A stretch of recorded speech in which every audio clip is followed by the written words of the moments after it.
Oye, savoir, we love Today FM. Today FM rocks. Today's hit music on Today FM.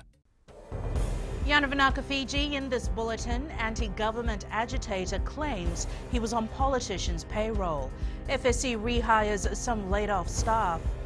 And USP Council to meet this week. From the studios of FBC Suva, Jackie Spate. Shocking revelations that high-ranking politicians are allegedly behind anti-government social media posts which threaten national security and incite racial tensions.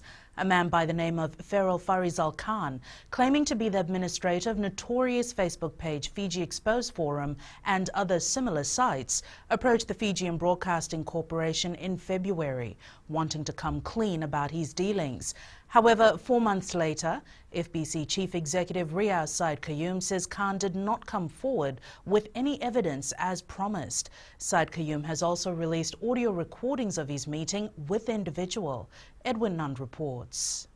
This is FERREL Khan, the man claiming to be behind the FIJI Exposed Forum Facebook page and at least 5 other pages, and on the payroll of some political parties. I was approached by Mr. Sitiveni Ramduka, Mr. Biman Prasad, Savanatha Narumbe, just prior to the 2018 elections. 14 or 18? 2018 elections, Mr. Aman Ravindra Singh approached me from Labour Party.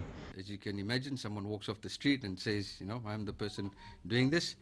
But he showed us that he could delete a negative FBC post and add a positive story on the FIJI Exposed page. Said Qayyum had 2 managers present in the room when this meeting took place on February 6th, and Khan also agreed to have the proceedings recorded. Khan went on to claim that he was in the middle of organizing a national protest against the Fiji First government, but this was unsuccessful as he was arrested a day before the planned event. I was supposed to organize a protest which was totally funded by Sodalpa on the 5th of January 2019. He said he wanted to confess about his group's involvement in posting fake stories concerning the FBC, our country's national security issues, the postings that cause racial disharmony, fake news that could destabilize Fiji, fake news about organizations such as Fiji Airways and Grace Road, and fake news about government in general and government officials. He also claims that civil servants were bribed to leak documents which were then used to create anti-government posts. Information was provided by the political parties. They would fork out information from the government officials that were the civil servants that were working in government authorities. They would be paid by the political parties, and then the information would be forwarded to us. Rambuka, he gave me almost like, I don't know how much, but whenever I met him, it was like $1,000, $500, and then same happened with Biman as well. Recording, Khan explains that since coming out of prison, he's had a change of heart and wants to atone for his actions. I want to change what has happened, and I feel remorseful for all the postings that were done. Without any documentary or recorded evidence, we couldn't believe him. So he agreed to provide evidence, both recorded and documentary evidence. In the meantime, he showed us photos of himself with Mr. Rambuka. Following this meeting, FBC gave Khan a pen camera and told him to bring evidence of his claims, but 4 months later, nothing has been forthcoming. Edwin Nund, FBC News. The Fiji Sugar Corporation has started bringing back some employees who were sent on 4 months unpaid leave as COVID-19 took a toll on operations. Chief Executive Graham Clark says this was possible thanks to the response plan to ensure continuity and sustainability. Clark says with crushing underway, the FSC's mills are well manned with enough people to run the season. The FSC is exposed to both the global and local impacts of the pandemic, and they've had to make some hard decisions in the past few months. The chief executive believes that out of adversities come opportunities. So who would have thought a year ago even that we would have done that? We would have called the technicians across and spent money to fly them here, and they would have spent a week or two doing the job. Now we've done it with the aid of technology, and thank goodness for the internet. The University of the South Pacific Acting Vice Chancellor, Professor Derrick Armstrong, says he has met with senior management. He says they're supporting the institution in its difficult period. He adds the challenge for them is to maintain stability at the university and to support students, as many have been part of demonstrations, writing letters of protests, and are active on social media. I've consulted individually and collectively with my colleagues in the senior management team. Obviously, everybody is concerned about things, but everybody has indicated a strong commitment to continuing their role in the senior management committee and supporting me in my role as acting Vice Chancellor for however long that may take place. The impact of COVID-19 on the business sector will affect rate collection for the Suva City Council. Special Administrators Chair ISIKELI TIKODUADUA says they have looked at the cost element to reduce expenses and avoid layoffs. TIKODUADUA says they have also stopped the recruitment process. TIKODUADUA is calling on ratepayers who are facing difficulties in clearing their rates to visit their office so they can work out repayment programs.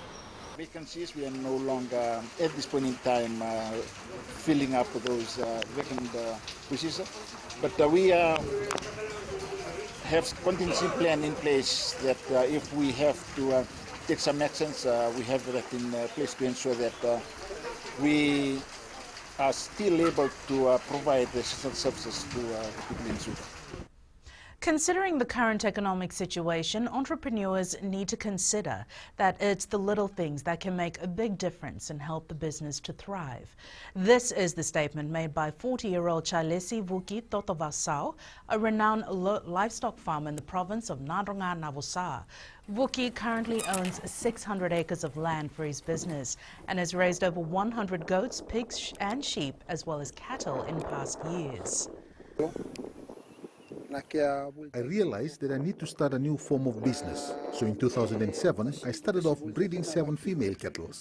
They reproduced a year later, and that's where my business started. The number of cattle continued to increase, and it attracted a lot of customers, particularly when there's an occasion in nearby communities. Over 50 roadside vendors along the Singatoka Valley have noted a decline in revenue from the sale of freshwater mussels at the Singatoka market. This has led to many women having to wait in line for space at the market due to fewer customers and an oversupply of kai. However, some of them have not let their spirit and set up shop along the Kavanangasau Road, which has pulled in many customers in recent months. Vendor Asenada Vudango says this may seem unusual for residents in the area, but this is the reality that many kai sellers in Singatoka are experiencing. When we go to the market, it's always full and most stalls are still occupied by other vendors due to less customers. Before COVID-19, our business was thriving as hotel workers were our main customers. I then decided to establish this roadside stall and it has been effective in past months. Coming up, more local competitions for Fiji volleyball, and Cricket Fiji follows ICC directive.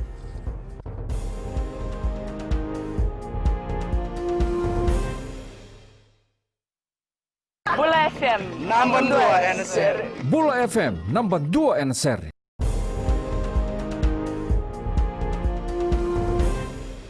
Fiji volleyballers ready to pick up competition where they left off. Much anticipated tournaments such as the Easter Vulava and weekly club competitions were postponed in light of the current pandemic. Fiji volleyball president Lingangoki Suva says they have a proposal to shift these tournaments forward.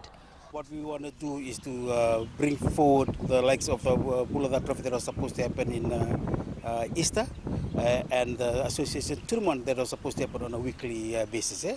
Like I said, we are waiting for this ruling and update from government on how soon we can do this. Fiji Swimming will have their swimmers participating in Olympic qualifying events as soon as travel restrictions are lifted. This is the assurance given to the Fijian swimming by the Fiji Swimming President Ben Rova to the 8 swimmers who are vying for a spot to the 2021 Olympic Games in Tokyo, Japan. Rova says their main focus is the Oceania swimming competition next year, but the swimmers can opt to participate in other competitions if they please. We overcome this. We are working on plans where we can send them to other competitions also, which are qualifying events. But that Oceania one being the very last one. So we are hoping that, one of our swimmers will make the required qualifying time and that FINA will review and accept, if they've made the A or B time. Cricket Fiji has come up with a new approach to conduct tournaments amid the current pandemic. The International Cricket Council has banned the use of saliva to shine the ball and reintroduced non-neutral umpires for bilateral series. This is part of interim playing regulations to tackle the threat posed by COVID-19. Cricket Fiji President Alex Kondrote says they will endorse the new laws set in place by ICC. We're gearing ourselves up to a new way of conducting our cricket because ICC have sent out regulations on how they'll do the internationals.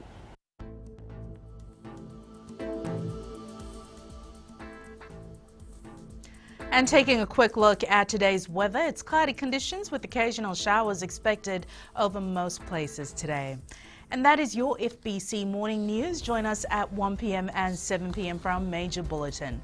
Remember, in times of crisis, you need factual news that you can trust. Stop believing fake news about the COVID-19 on social media. Fight misinformation by getting only the facts about the coronavirus from verified news sources like FBC's TV, radio and digital media news. www.fbcnews.com.fj. Keeping Fijians connected with the truth.